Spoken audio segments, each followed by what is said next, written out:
Wong Yap, who is a project artist, Alan Lake, who is the executive director of the Kala Institute, Jamie Works-Wright, the community service specialist with the City of Berkeley, Crystal Lachman, the mental health counselor with the City of Berkeley, and I will be moderating the conversation.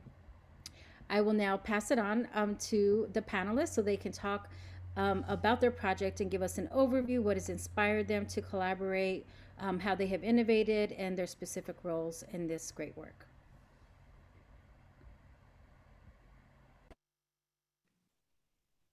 Thanks so much, Teresa, and thanks so much to the Learning Lab for having us. I'm going to go ahead, I'm Ellen Lake, and I'm going to go ahead and kick off our presentation. If we can pull it on up, I'll get started, and then I'll pass it along to my collaborators and colleagues on this project.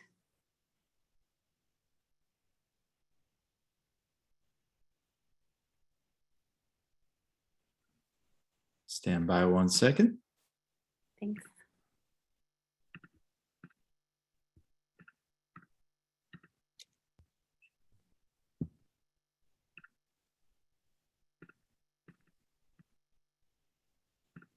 While we're waiting to pull it up, I always love to hear where people are zooming in from. So if you're able to just put in the chat where you're coming from today, it's always fun to see where the projects are located and who's here. And I'll go ahead and get started. So our project is known as Print Public, and we're working in Berkeley, California, and we're keeping in mind these NEA Our Town questions, which really are, how does this project, in our case, lay the groundwork for system change, and how can we integrate arts and culture into local strategies to strengthen communities?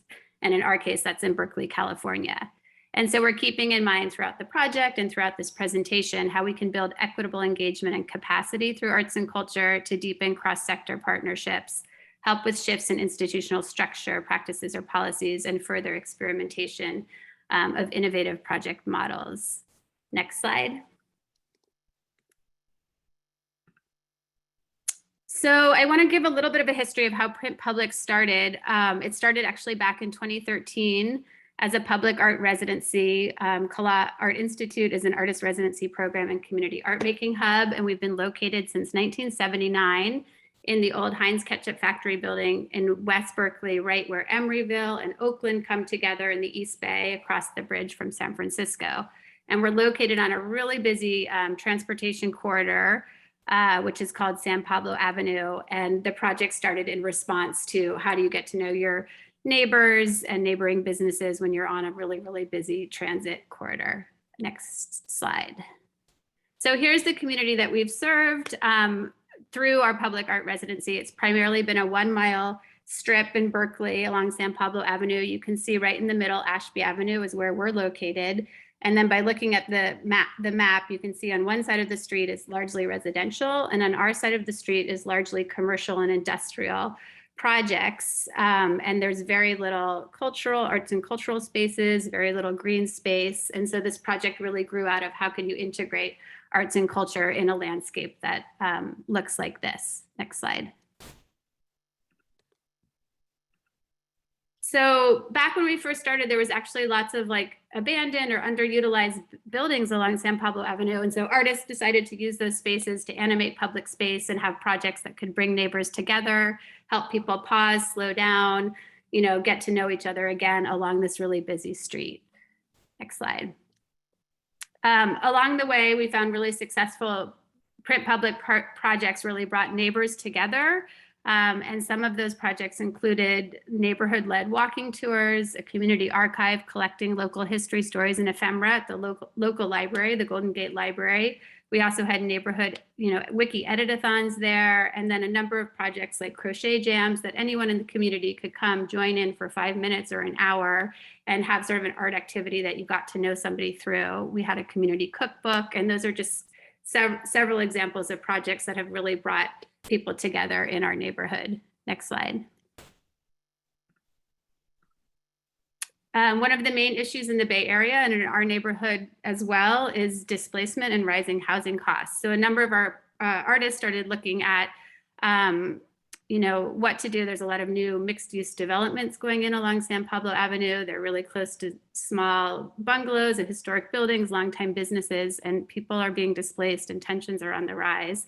So some of our projects recently have worked with, neighborhood concerns about displacement. So listening, gathering, and sharing neighborhood stories before they disappear. Next slide. Most print public projects, a common thread is artists really nurturing a sense of community well-being. This is a project that Susan O'Malley did, which was asking people in the neighborhood for what advice their 80-year-old self would give their younger self. And then the culmination of this was murals and banners and prints that you can now see actually in a lot of museums all over the Bay Area and all over the country. And that's just one of 18 artist-led projects we've had along the San Pablo Avenue corridor. Next slide. So that brings us to the project and where we are today. So in 2016, the NEA Our Town funded Print Public, and we really wanted the project to evolve, and we went back and we discussed with people kind of what a next phase of Print Public could look like. And we were really inspired by municipal artist in residency programs that we had researched in Detroit, in Boston, in New York, in Portland, and so many other cities. And we thought, this would be a really sort of important way for the project to evolve. And especially as the pandemic came up, this question of community wellness was, really on our minds. And the project evolved to how can artists support community resilience in and beyond the pandemic. And so with support from NEA in Our Town in 2020, we launched this brand new aspect of the program, which is a municipal artist in residency program in collaboration with the City of Berkeley.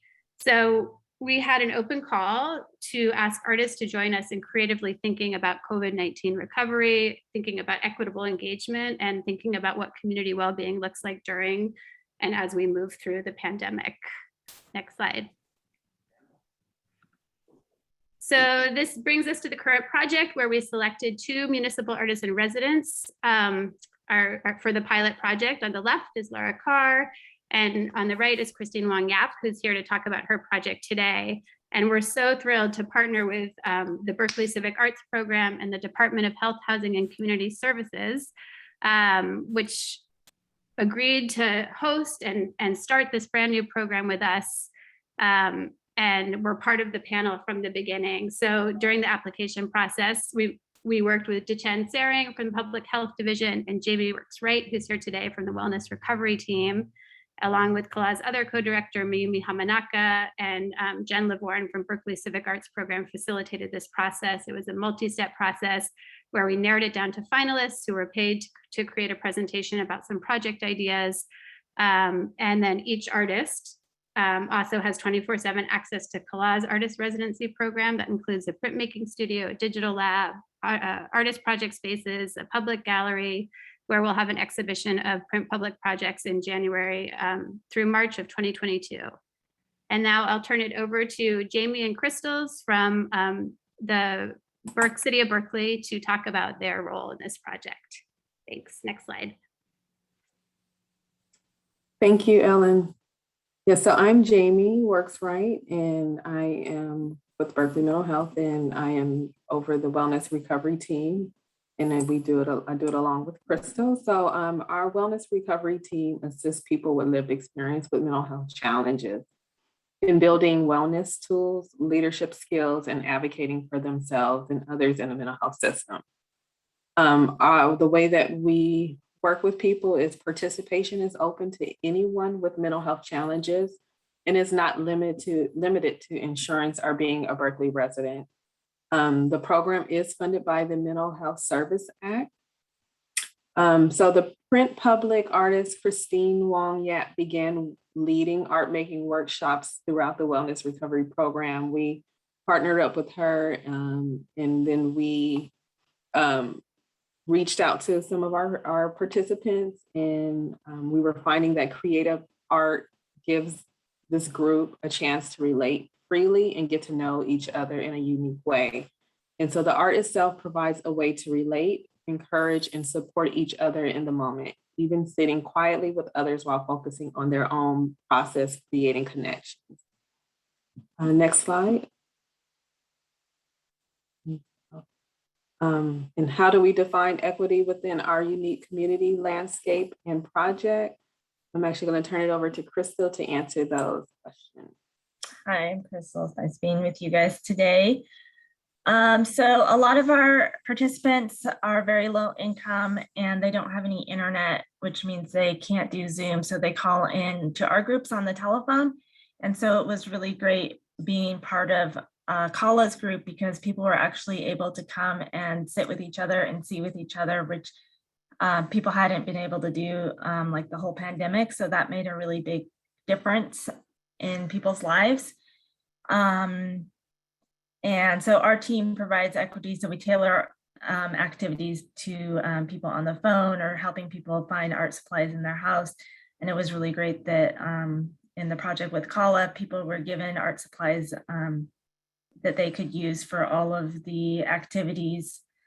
And people were excited about that, the little bags that they were given and got to take home at the end. Next slide. How can art be centered in the community practice of recovery and healing? I'm really passionate about this. I've done a lot of stuff around art and my own healing and found it to be really moving. A lot of people, when they're in a place of despair, a group such as the one that we did can help people get into a better space and be able to engage and do art, and then take that into the community and into their homes and complete that. At the end of our group, people were more grounded and had a better sense of hope. Sometimes when feeling down, people don't know that they have something to give. So art can also be a way of creating something to give to other people or to show other people. And it builds a sense of self, further sense of self, and just reaching out and connecting. And yeah, so that's structured, and also people who might have trouble initiating conversation or some of the stuff around that, art is a really good way to talk with each other and just be with each other. Next slide. All right.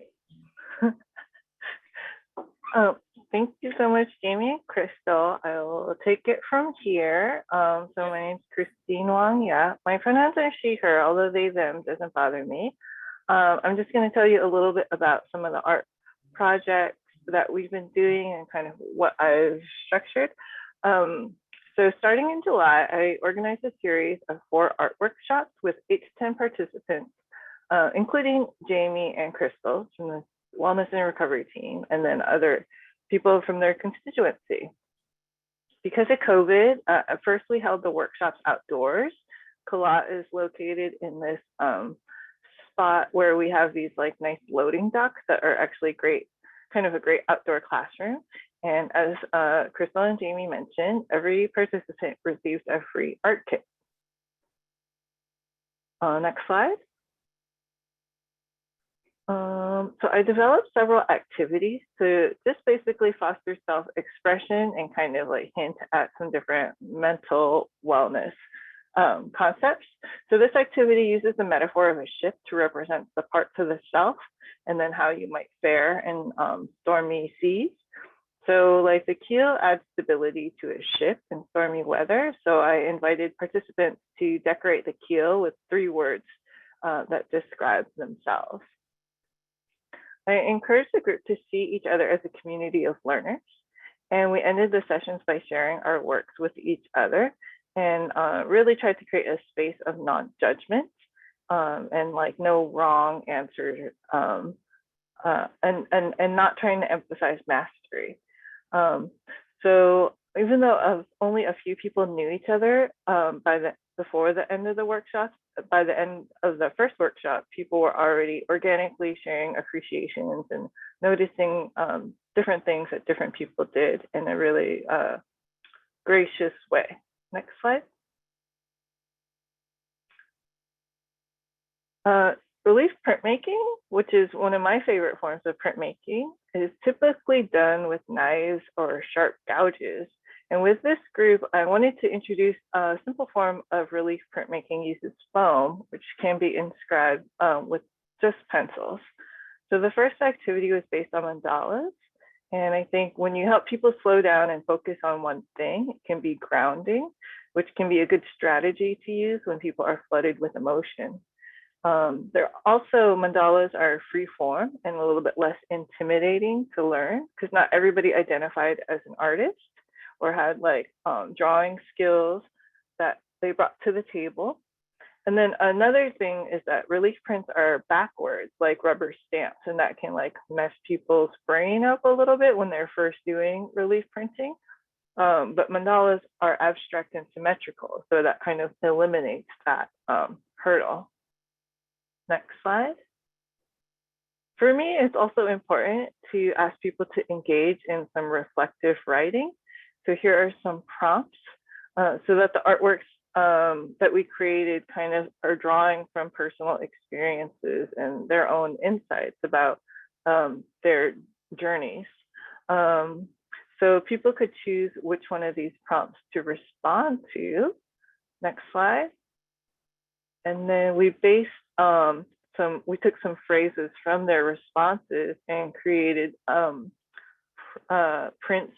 So this is like a cartoon speech bubble. There's also a heart one as like something that you might tell yourself, like as an example of positive self-talk. Next slide. Then I printed the pieces. They got to print them by hand, one at a time, but then I also printed the pieces of foam on a letterpress upstairs at the print shop at Kala. And I created enough for all of the participants to do a print exchange with each other. And then we also turned the prints into pop-up cards, which I think dovetailed nicely into the fact that the Wellness and Recovery team already runs a card making group, which organizes participants to create cards to send to recipients who could use some supportive words. Next slide. I continued some of the workshops. We did 4 more inside the classroom with a smaller subset of groups inside the inside Kala's classroom, which is right off the gallery. Next slide. And then we kind of built off of their previous experience with relief printmaking by doing 2 color prints and learning about color separation. We use the metaphor of butterflies to think about transformation and growth. Next slide. These were also turned into pop-up cards. Next slide. I'm really inspired by this concept called attitudinal retraining. It's like related to the idea that we're all experts of our experiences, but in considering how we might advise somebody else going through an adversity similar to what we might have gone through, in the process, we can rewrite or reframe the meaning of the experience in positive terms or in terms of personal growth and resilience. So this is an activity sheet that I created to draw out some of those ideas. Next slide. The rest of the images are just some examples of my own work that I've done as part of the residency, kind of being inspired by some of the work with the participants. I do a lot of hand lettering. Next slide. And then I like to print on the Vandercook and the type of letterpress. And I challenged myself to use the same foam material that the participants in the workshops were doing. Next slide. Here's some more sketches. Next slide. Another sketch. Next slide. And then finally, this is the sketches turned into prints that I printed on the letterpress. And it is, again, you can kind of tell it's along the theme of like mental health, reaching out, and connection. Thank you so much. Wow.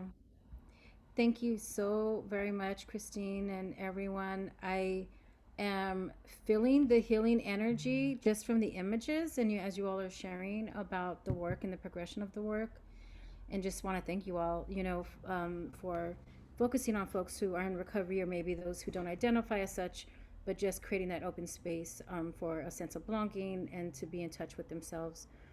I have a few questions. I'm going to ask you all, and then we're going to open it up for audience Q&A.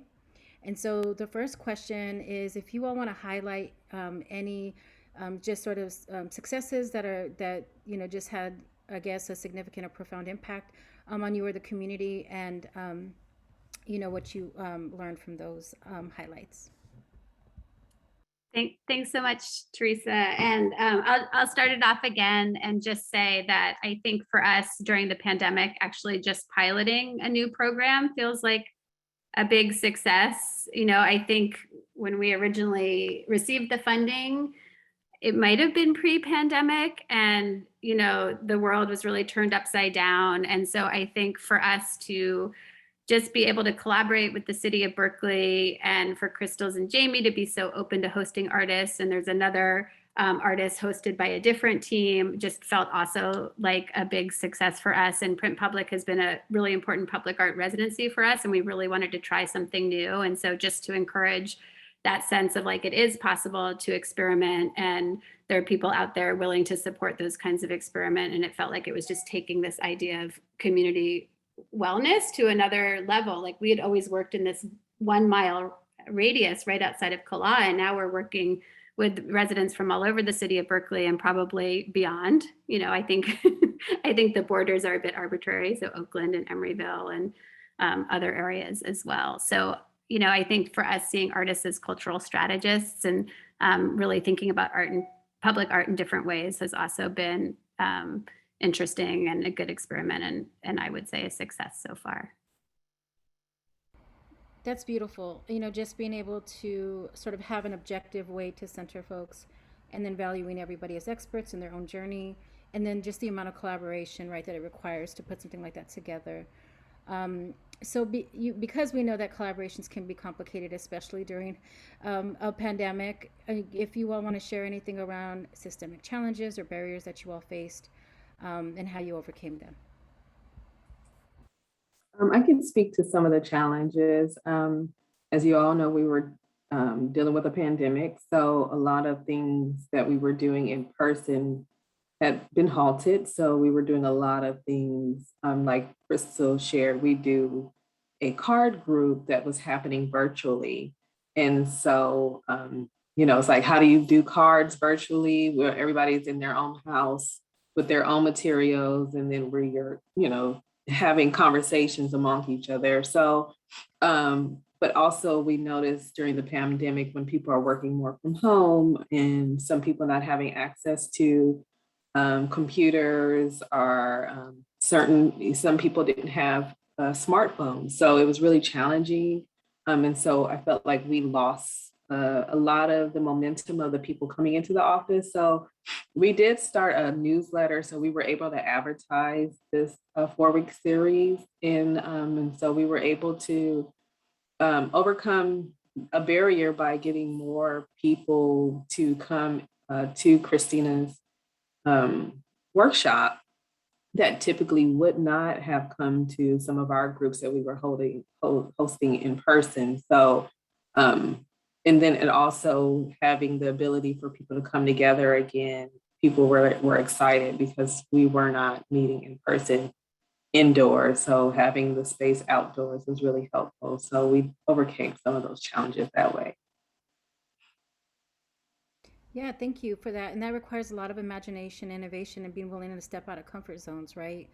As you think about equity-driven digital, that was also represented in the keynote around how you're able to connect intergenerationally with folks, and being able to provide them, meet them where they're at, right? And then also giving them more access to the resources that they need, and also tapping into resources that we didn't even know existed, right? That are all around us, including within us. So with that, I actually would want to ask one more question, then we'll open it up to Q&A. The final question is, we have a large group of new Our Town grantees on this call, and sort of emerging as they're thinking about their projects. And if you all had any words of guidance for them as they think about, these really transformative relationships with systems and institutions and community, like how to do that, or like just any sort of gold nuggets that you would like to share with them, so that way they can persevere through all of the challenges and also the greatness. I'll take that. I think, I think anytime you do a project where you're thinking about psychology or mental well-being, it's also like really good to think about how you're practicing it in your own process. And I think one of the key skills in resilience is being able to be adaptable. And that means kind of like letting go sometimes of being very outcome driven. And I think this whole process has been a process of like saying like, okay, right now we feel comfortable offering 4 workshops outdoors. And then right now we feel comfortable offering 4 workshops indoors with this many people.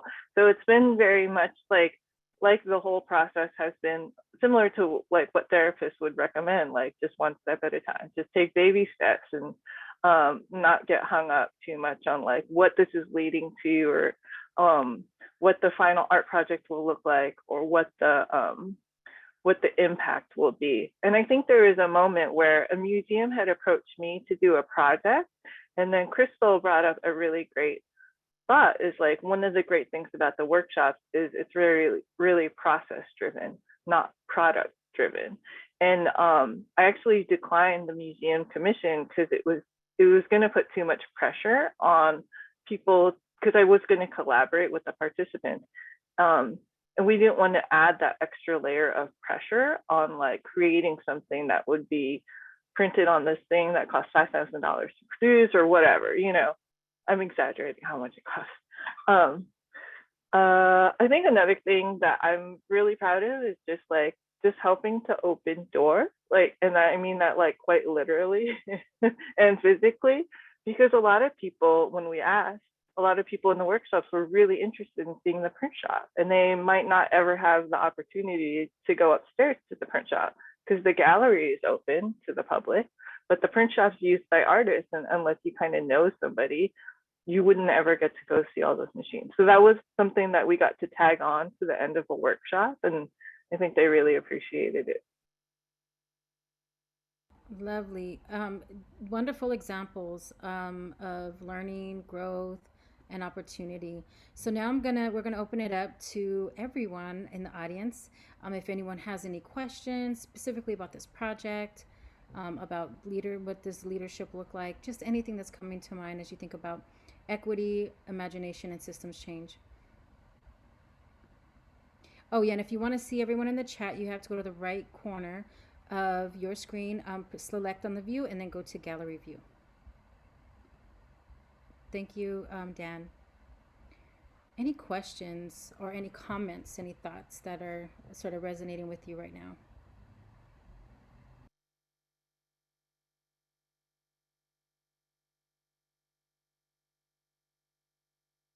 Okay, so I have one question. How are you thinking about this experimental period as a part of a collaborative practice going forward? So how are you thinking about sustainability and moving this sort of pilot into a larger community-centered effort? Oh my goodness, that's such a good question and very much on our minds, because I feel like, we're just beginning to build momentum and would love to see this municipal artist in residence project continue with the City of Berkeley. So I'm also curious for everybody on this Zoom if people have ideas or funding sources, because it seems really difficult to find sustained funding for such projects. So we have some buy-in from the City of Berkeley, like there's the 1% for art, where if a new development goes up, 1% is set aside for art. So trying to see if some of those funding streams might further fund new municipal artists in residence, and if so, would the departments shift around? Like would different departments within the City of Berkeley have the opportunity to host art, 1 or 2 artists per 2-year period? And I think the other thing in terms of sustainability is just how long it really takes to develop relationships. Like it feels like we could do this project for 3 to 5 years, so I think it does take a really long time to develop those kinds of deep relationships that you want to see working for these kind of cross-sector partnerships. So very, very curious about the sustained funding question. So you're saying that definitely have you all are thinking about sustainability, The resource piece is really the greatest challenge outside of, knowing what has worked and how you would like to scale it or expand it, or just to, maintain it at least for a period of time. I don't want to throw out a bunch of resources, but I know that, Margie Waller and others, are looking at opportunities, funding opportunities for artists and for creative placemaking agencies to be able to advance the work, especially through the recovery period. And so, I think this is something that is obviously at the top of mind, I think, for everybody.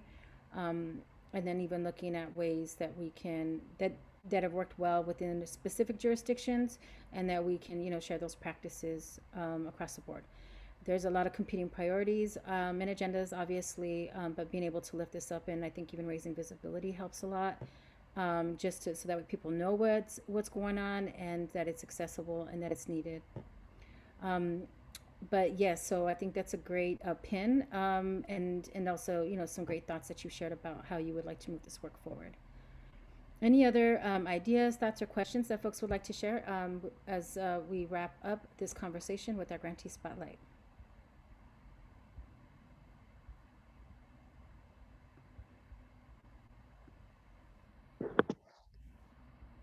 Teresa, could I just pose a question? It's such an amazing project. Hi, everyone. Jen from the NEA. And something that often strikes me and that I'm thinking about as I sort of hear these collaborative presentations is sort of from the city's perspective, like where is this then situated in city or local resources going forward? Is it there? Does it need further documentation, further validation? As we think about really embedding within systems, I think an aspiration that I see in this work is like an artist in residence in every single local government across the country, right? So I just am curious if there are ruminations or thoughts from the city's perspective on that prompt. I can't speak from the city's perspective, and so I will share this from my perspective, which is, I think, that a really powerful way to use art to influence change is to get actual people who would normally just work in an office and never pick up a crayon, to find ways to get them to participate in art and do their own process that they can like influence out. That's my view. I don't want to speak for the city. Another thing that I know that is happening in the city is that Berkeley Adult School does a art class that is for people with mental health challenges who are building their wellness. And right now that's like three days a week. I think they are always needing funding for supplies and stuff, but that's been a class that has been going on for a long time, and people have grown a lot, and I've participated in it before, and it's been a really, really good resource. Yeah, thank you for those offerings. I also just wanted to share that, what comes to mind for me as we think about like resource development and just, a lot of the political power, right, that is held around resources and community reinvestment shifts that need to be made. What I have seen happen across the nation is, narrative power really having sort of a role, because we typically just look at like political or economic power, but narrative power, so important right now because we're looking at, for example, the intersection of arts, culture, and health and wellness, right, or public health. And so, and even as we think about education and outreach and how to get people access, there's such a huge stigma around mental health for communities of color, specifically as we're thinking about equity. And so how can, we get people access to non-traditional forms or integrated sort of modalities, right, around health and wellness, and thinking about art and culture as a solution, right, to that, I think is really important. So I think oftentimes that, the beauty of bringing in community is communities able to speak of it in a more asset-based frame, rather than us kind of saying like, we have a deficit here, we're trying to fill this gap, but it's more of like, how we empower people, right, to also have healing power, right, to sort of own their own healing, to be able to do it in a place that's safe and, different ways that you have offered it, and still thinking about how do we get these resources to folks if no one commits. And that's what community has always done, which is very sad, and I'm not endorsing that community continues to do these things under unresourced, right, or not supported. We have to build community capacity, but it really falls on officials and folks, these power brokers that have funding, to be able to think creatively, and be willing to open themselves up to more funding and resources that are open to the imagination, and also not, like you said, be just so outcomes and driven and product driven, than like looking at process, looking at all the things that we're achieving along the way that is just as important in terms of sustaining this really great work. Okay, so we're going to close out this part of the session. I just want to say thank you so very much to our panelists, to the Collins Institute, the City of Berkeley, everybody who has contributed. And, one of our grantee spotlights was called The Messy Middle. And so, just wanted to lift up that equity work is challenging.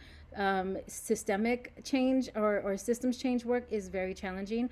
So, embracing those parts and realizing that there are, ways to persevere and to come together, but it only happens through collaboration and with a focus on equity.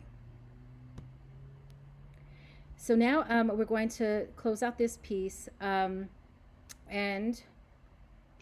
go on. I'm going to pick it up, Teresa. Yeah, thank you so much. That was a really wonderful grantee spotlight. It's so incredible to learn the sort of inner workings of what is transpiring in projects amongst these really complex collaborations. And I just really applaud you all for piloting and experimenting in this space, because that's really what the Our Town program is intended to facilitate and support.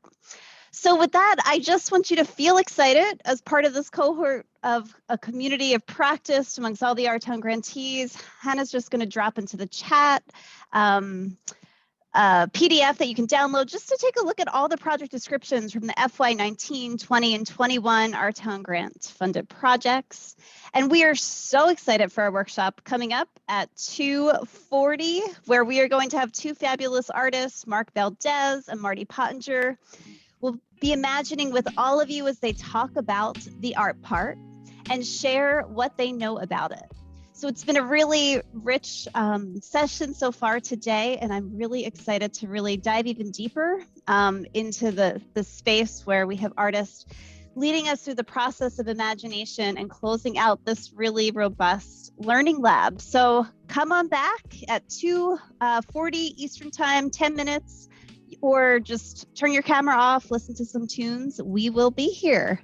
Looking forward to it. Thanks all.